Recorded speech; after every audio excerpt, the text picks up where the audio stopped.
बिस्मिल्लाहिर्रहमानिर्रहीम। Welcome back to our YouTube channel Adabgah. मैं आपका बायोलॉजी टीचर शाहजहान अकबर। आज हम अपना दूसरा लेक्चर जो है चैप्टर नंबर 1 का स्टार्ट करेंगे, 9th क्लास बायोलॉजी का, और वह है ब्रांचेस ऑफ बायोलॉजी पार्ट 1। इसके अंदर आज हम बात करेंगे चंद एक ब्रांचेस हैं बायोलॉजी की जिनके बारे में हम आज स्टडी करेंगे। दीज आर द फॉलोइंग, जिसमें सबसे पहले मॉर्फोलॉजी, एनाटॉमी, हिस्टोलॉजी, फिजियोलॉजी, और उसके बाद सेल बायोलॉजी, जेनेटिक्स, एम्ब्रियोलॉजी, और नेक्स्ट जो है हमारे पास टैक्सोनॉमी। इसके आगे भी बहुत सारी ब्रांचेस हैं, 7-8 मजीद भी हैं आपके सिलेबस के अंदर। तो आज हम सिर्फ इन्हीं 8 एक जो है ब्रांचेस के बारे में डिस्कस करेंगे। फर्स्ट ऑफ ऑल, सबसे पहली जो है ब्रांच है हमारे पास मॉर्फोलॉजी। कि मॉर्फोलॉजी क्या है? The word morph refers to forms and structure। के लफ्ज जो मॉर्फ है ये रेफर करता है किसको? फॉर्म और स्ट्रक्चर को। Morph means form and structure.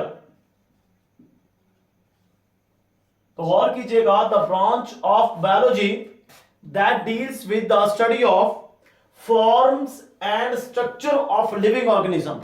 जो किसी भी जानदार की फॉर्म और स्ट्रक्चर के बारे में मुताला करे, उस ब्रांच को हम क्या नाम देते हैं? मॉर्फोलॉजी का नाम देते हैं। जो मॉर्फ के बारे में, जो उसकी शक्ल और सूरत के बारे में, उसकी स्ट्रक्चर के बारे में मुताला करे, उस ब्रांच को क्या कहते हैं? मॉर्फोलॉजी कहते हैं।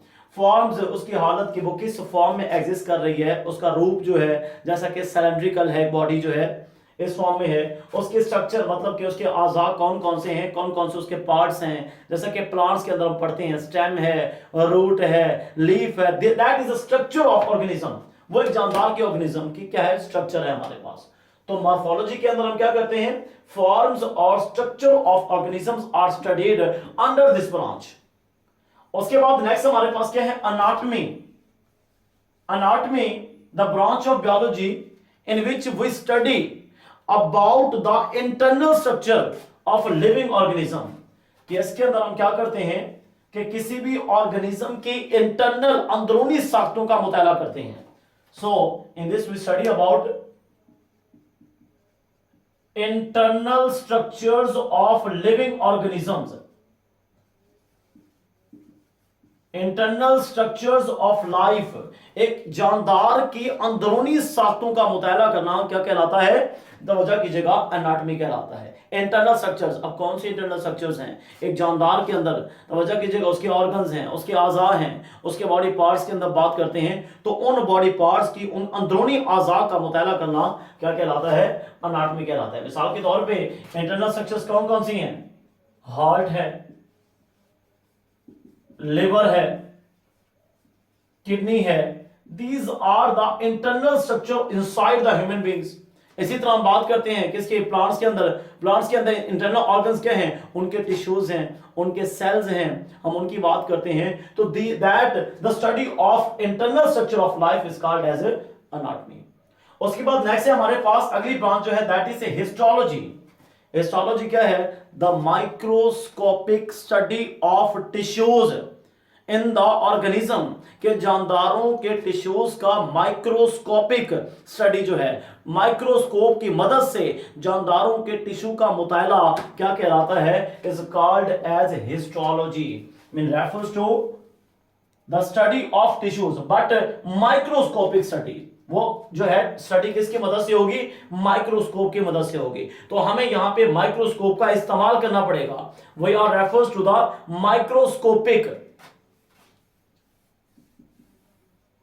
माइक्रोस्कोपिक स्टडी ऑफ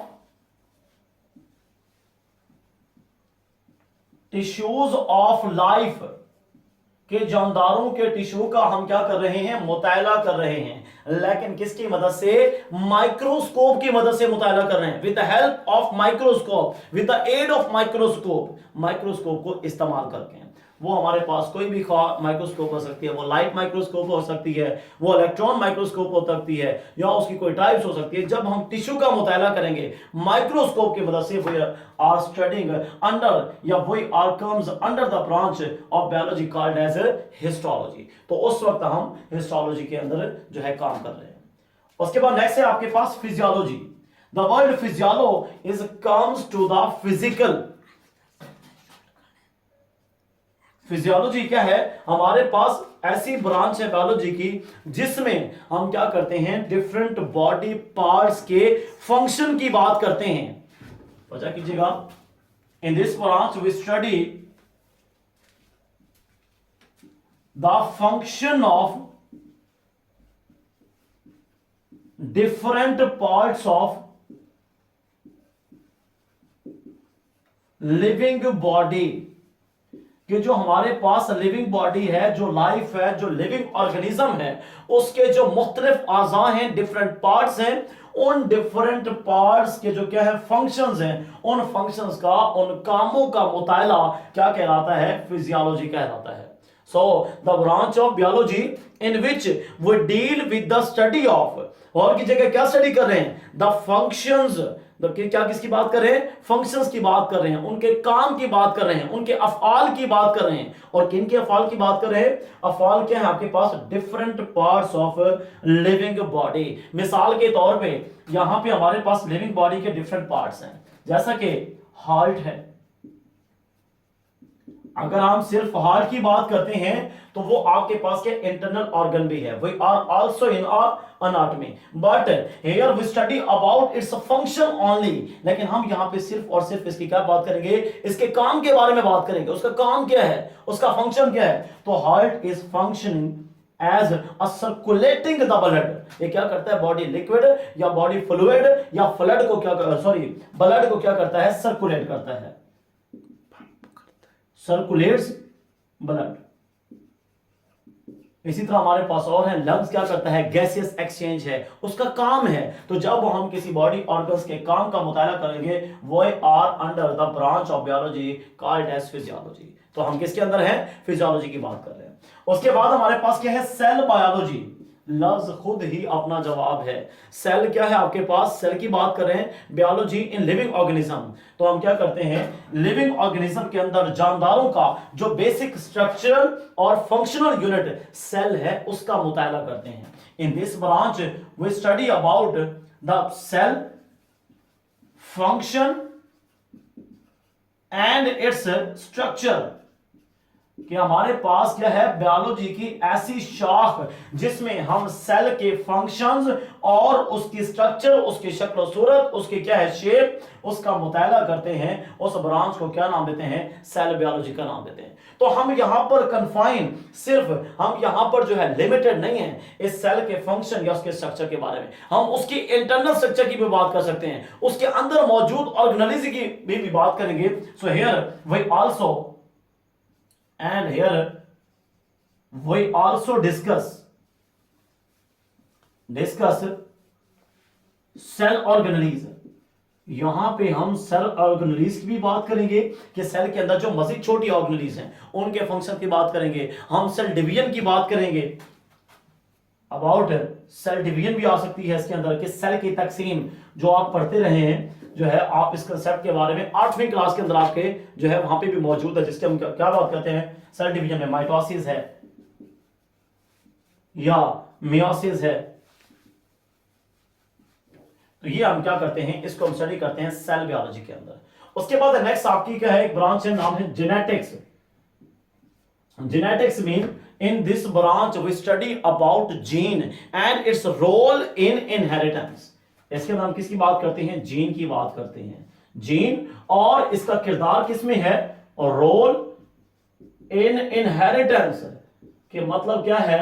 कि इसके अंदर हम जीन और उसका मौरूसियत के अंदर किरदार, मौरूसियत क्या है? विरासत को कहा जाता है। Mean transfer of character from parents to their offspring. कि इसके अंदर हम क्या बात करते हैं? कि हमारे पास चंद एक खसूसियात हैं चंद एक करैक्टर्स हैं जो वालिदैन से बच्चों के अंदर मुंतकिल होती हैं। मिसाल के तौर पे आंखों का रंग है, हाइट है, ब्लड ग्रुप है। These are the such a characters which are transferred from parents to their offspring. तो ये वो खसूसियात हैं जिनको हम क्या कहते हैं, सो इन करैक्टर्स का ट्रांसफर होना क्या कहलाता है, इनहेरिटेंस कहलाता है। तो जेनेटिक्स के अंदर हम क्या बात करते हैं, जीन, और जीन का इस मौरूसियत या इनहेरिटेंस के अंदर जो किरदार है उसका मुताला करते हैं। So this branch is called as genetics. So और कीजिएगा, gene, study about gene and its role in inheritance. और इनहेरिटेंस क्या है, mean transfer of character, transfer of character, characters या क्या है, खसूसियात का ट्रांसफर होना, कहां से, from parents to their offspring, के वालिदैन से उनकी नस्ल में, उनकी आल में, उनकी औलाद में खसूसियात का मुंतकिल होना।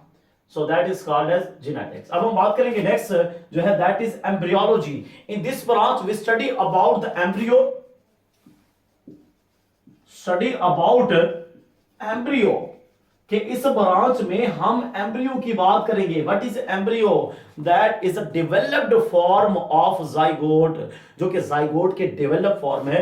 और इसके अंदर इस एम्ब्रियो की स्टडी के साथ साथ इसकी जो स्टेजेस हैं, जो डेवलपमेंट की स्टेजेस हैं, उनका भी मुताला करते हैं। Also we study the stages of development of embryo, कि इस एम्ब्रियो की जो डेवलपमेंट है इनटू न्यू बेबी, नए बेबी या नए इंडिविजुअल के अंदर, तो उसके अंदर जितनी भी स्टेजेस आएंगी उनका भी मुताला करेंगे। So that branch is called as embryology. और हम जानते हैं एम्ब्रियो क्या है, उस जाइगोट की, उस फर्टिलाइज्ड एग की आपके पास क्या है, वो फॉर्म है जिसको हम क्या कहते हैं, डेवलप्ड फॉर्म है, जिसमें जाइगोट के अंदर माइटोसिस होती है और आपके पास अलॉट ऑफ सेल फॉर्म्स होते हैं। वो सेल्स का एक मास बन जाता है जिसको हम क्या कहते हैं, एम्ब्रियो है। तो बेसिक क्या है, जाइगोट, जाइगोट से क्या बना, एम्ब्रियो। एम्ब्रियो के अंदर मजीद वो डेवलपमेंटल स्टेजेस आए, उन स्टेजेस को डिस्कस किया हमने। जबकि एक एम्ब्रियो जब तक बेबी में कन्वर्ट नहीं होता, जितनी भी स्टेजेस होंगी उनको भी हम इसी ब्रांच के अंदर मुताला करते हैं। उसके बाद लास्ट आपके पास आज के लिए, that is a taxonomy. Taxonomy क्या है, the study of classification as well as the naming to the organism, कि हमारे पास क्या है, बायोलॉजी की ऐसी शाख, ऐसी ब्रांच जिसमें हम क्या करते हैं, जानदारों को क्लासिफाई करते हैं इनटू ग्रुप्स एंड सब ग्रुप्स, कि हम तमाम जानदारों को ग्रुप्स बनाते हैं, ग्रुपों और सब ग्रुपों में तकसीम करते हैं। और उसके साथ साथ हम क्या करते हैं, उनको नाम भी देते हैं, उन ऑर्गेनिज्म को, उनके ग्रुप्स और सब ग्रुप्स की नेमिंग करते हैं। So the branch in which we study about the classification as well as the naming to the organism, so that branch is called as taxonomy. और उसको हम क्या नाम देंगे, टैक्सोनॉमी का नाम देंगे। तो आज के लिए हमने जो है ये ब्रांचेस पढ़ी, आपके पास पहली 8 ब्रांचेस हैं। और आज का लेक्चर यहाँ पे खत्म हुआ। अल्लाह हाफिज।